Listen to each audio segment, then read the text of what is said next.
أهلا سهلا أهلا سهلا أهلا سهلا মাহে রমাদান। মোহাম্মদুল্লাহ, কোথায় যাচ্ছ তুমি বাবা? বাবা, আমি তো খেলতে যাচ্ছি। আজ তোমার খেলতে যাওয়ার দরকার নেই। কেন বাবা, আমি এখন তাহলে কি করব? তুমি এখন একটু ঘুমিয়ে নাও, কারণ আজ রাতে জেগে তোমাকে আমল করতে হবে। বাবা, আজকে কি কোনো বিশেষ রাত? হ্যাঁ বাবা, আজ পবিত্র শবে কদর। এ রাত সম্পর্কে তুমি কি জানো বাবা? না বাবা, তুমি কি আমাকে এই রাত সম্পর্কে বলবে? লাইলাতুল কদরের রাত হচ্ছে হাজার মাসের চেয়ে উত্তম রাত। পবিত্র কুরআনুল কারীম নাজিলের মাধ্যমে আল্লাহ পাক রব্বুল আলামিন এই রাতকে হাজার মাসের চেয়ে শ্রেষ্ঠ, উত্তম ও মহাসম্মানিত রাত হিসেবে আমাদের জন্য দান করেছেন। প্রতি বছর রমজান মাসের শেষ দশকের রাতগুলোর মধ্যে কোনো এক বিজোড় রাত হলো ভাগ্য নির্ধারণ বা লাইলাতুল কদরের রাত। ও আচ্ছা, এ রাত তাহলে অনেক গুরুত্বপূর্ণ, তাই না বাবা? হ্যাঁ, যে রাতে পবিত্র কোরআন নাজিল হয়েছে সে রাতেই লাইলাতুল কদর। আল্লাহ তাআলা বলেন, নিশ্চয়ই আমি কোরআন নাজিল করেছি মর্যাদাপূর্ণ কদর রজনীতে। আপনি কি জানেন মহিমাময় কদর রজনী কি? মহিমান্বিত কদর রজনী হাজার মাস অপেক্ষা উত্তম। বাবা, এ রাতে কি কি আমল করতে হয়?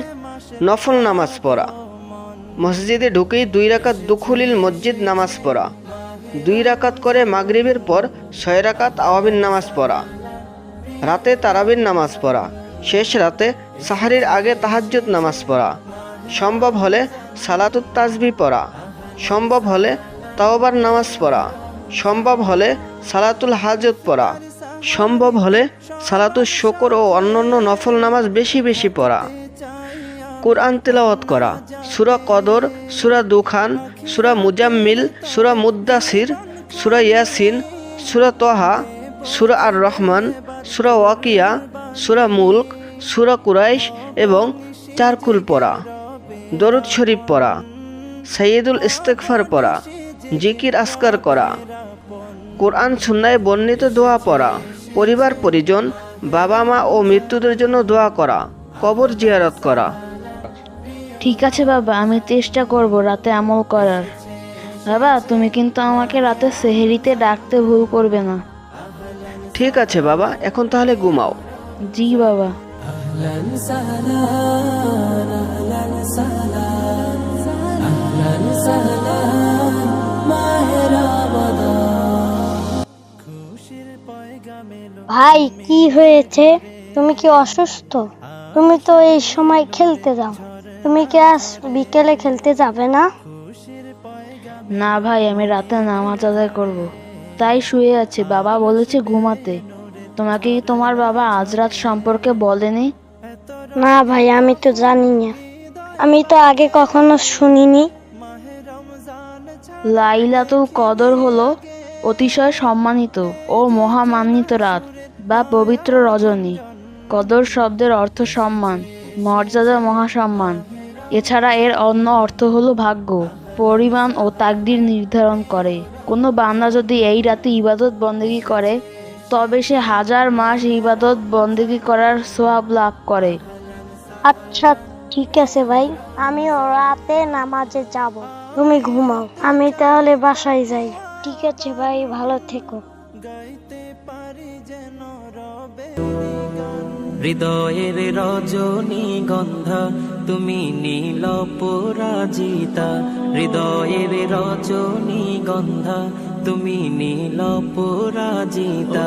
বাতাসে দোল খাওয়া মাধুবিলতা, বাতাসে দোল খাওয়া মাধুবিলতা, তুমি আমার কবিতা।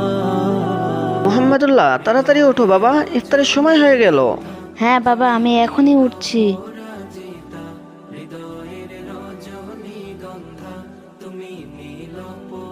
বাবা, ইফতারের পূর্বের দোয়া আল্লাহ কবুল করেন। এটা গুরুত্বপূর্ণ সময়।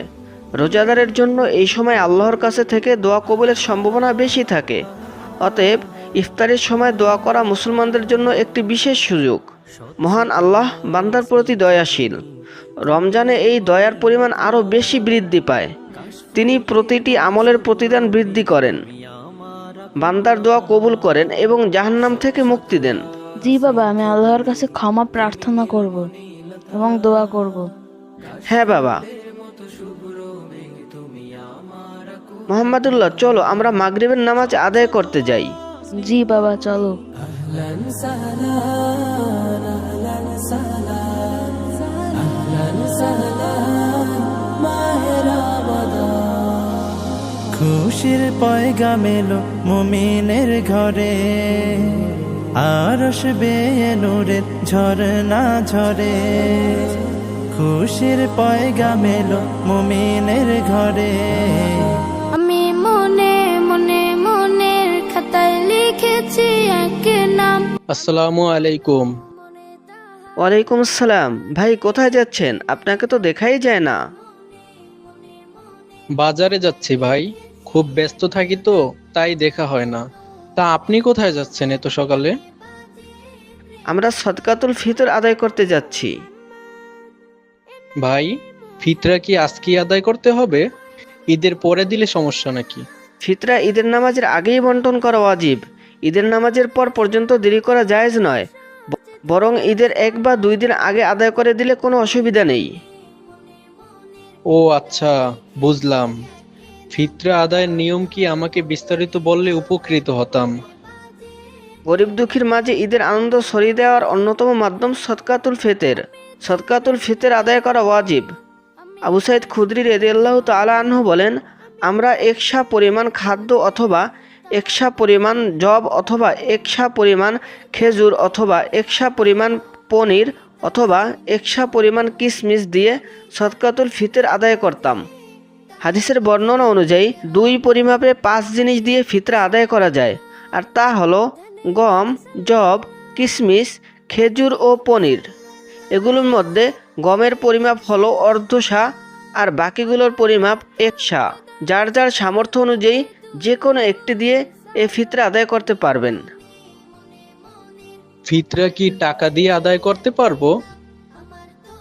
হ্যাঁ, হযরত জুহাইর রাদিয়াল্লাহু তাআলা আনহু থেকে বর্ণিত, তিনি বলেন, আমি আবু ইসহাক রাহমাতুল্লাহ আলাইহি থেকে শুনেছি যে তিনি বলেছেন, আমি সাহাবায়ে কেরাম রাদিয়াল্লাহু তাআলা আনহুকে এই অবস্থায় পেয়েছি যে তারা রমজানের সদকায়ে ফিতর খাবারের বিনিময়ে টাকা দ্বারা আদায় করতেন। ধন্যবাদ, অনেক কিছু জানতে পারলাম। ভালো থাকবেন ভাই, ঈদের দাওয়াত রইলো। পরিবারের সবাইকে নিয়ে আসবেন কিন্তু। ইনশাআল্লাহ, আপনিও আসবেন। আসসালামু আলাইকুম। ওয়ালাইকুম আসসালাম। أهلا سهلا